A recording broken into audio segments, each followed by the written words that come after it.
Ano naman pala, meron yun. Ayan guys, dahil trendy yung tig 500 na Noche Buena, try natin pagkasyahin. So, ito pala is first, spaghetti. Ito ay, based dito sa short, is 150.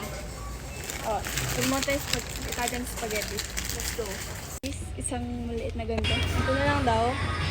Kaso, we have, lahat ng nagastos natin is 348. Ito yung, so ito yung yan. Ito naman condensed. Tapos, bibili naman tayo ng ham.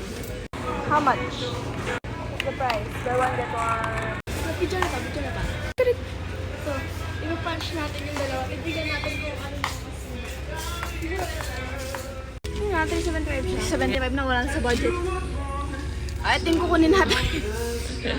Kukunin natin.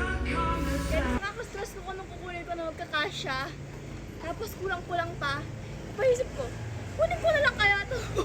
Ito lang yung kinuha ko kasi ano na siya, kompleto na siya kaysa naman dun sa kinukuha ko kanina. For this video, unboxing natin itong see-through na Noche Buena ng 500 pesos na pang isang katao lamang.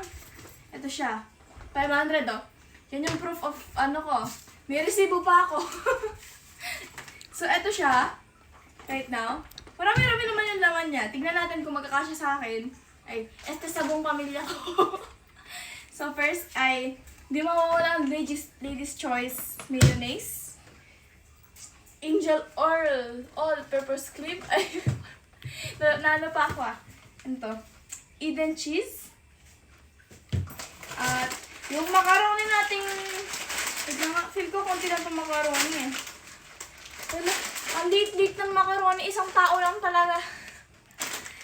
Ako lang uubos niyan, tignan nyo. Ang ating fruit cocktail. Ano pa? Marie Evaporada. Marie Condensada. Sidio Carne Norte. Ano to? Ano ko lang sila? Corn beef. Ayan. And last but not least, yung luncheon meat natin. Siguro dito guys, makakagawa na ako ng isang platong para sa akin na Noche Buena. Hindi pampamilya. Kinulang din.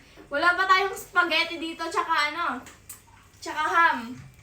At tsaka siguro dito guys, yung fruit cocktail ko, 2 katao lang maximum yung makakakain. Pero in fairness, ito naman, siguro, 2 mac and cheese na nakapack ito. Kulang pa sa 2 tao to eh. Super advanced yung aming, yung ham namin. Luncheon meat siya. Kakalahatiin pa niya ito, lalagay dito. Ito, 2 ganito lang siya. Sabi mo, 2 ganito lang siya. Siguro kung mag-ano pa ako, Noche Buena pa ako, hindi natin bibilin ko ito na mismo para may kasama na siyang may kasama na siyang sauce. Laro!